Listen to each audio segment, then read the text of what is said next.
Ready? Presentable. Okay, so what has your personal exposure to the tech industry actually been like?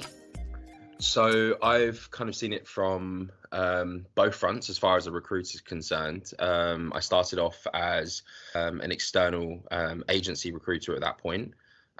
Before then, I didn't really know the difference between hardware and software. I was just completely naive.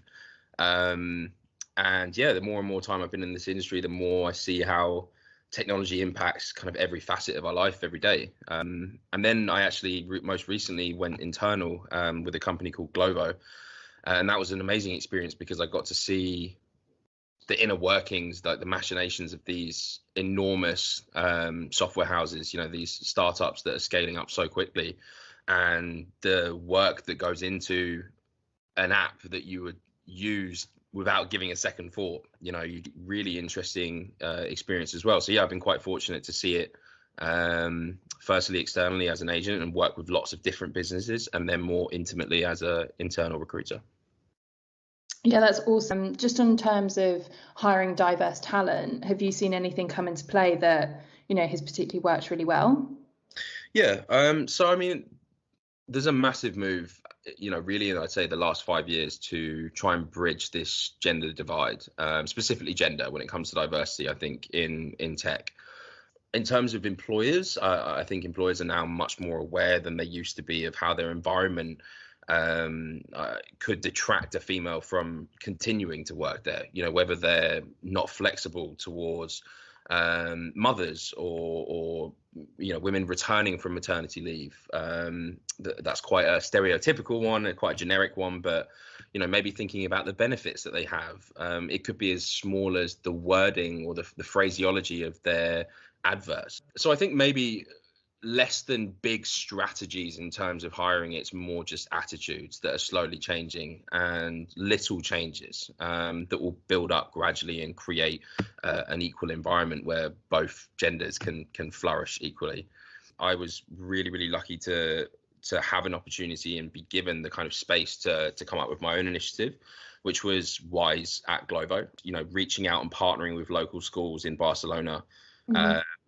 Also local organizations to help us promote it, and organizing groups of girls to come on site and experience not just engineering and but also data design, product management, to see that what we really wanted to do, right, was, because everyone uses a mobile phone these days, was, let's say, who doesn't have WhatsApp, who doesn't have Instagram or Facebook.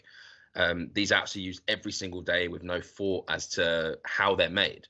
They're very relevant to these girls' lives. However, for some reason, the job to make them doesn't seem relevant to them.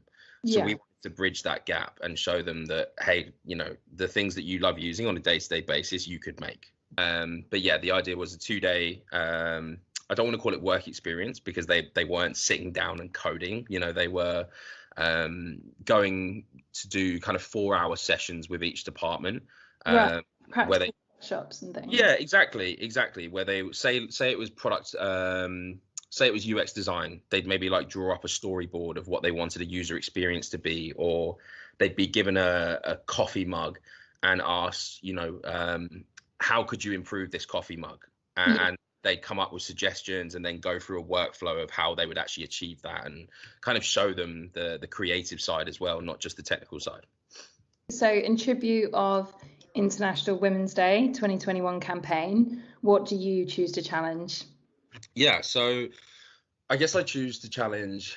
It's brilliant that so many companies and recruitment companies, ourselves included, are getting behind these initiatives, and I think they're really important. They're achieving something great, but in the midst of that, I think it's also really important not to lose sight of why we're doing it. And so I challenge the notion of doing these initiatives, of trying to achieve diversity in the workplace as a means of marketing or ticking a box. This is much more important than that. I want companies, and I don't just mean tech companies, I mean any company in any industry, including recruitment, to see what we're doing as bringing value, actually benefiting us in a real way. Because at the end of the day, if you have a mixture of opinions and you have a mixture of mindsets at a table, you're going to come up with a much better result. You know, not everyone's going to agree with you, and I don't think the best decisions are ever made when everyone's in agreement.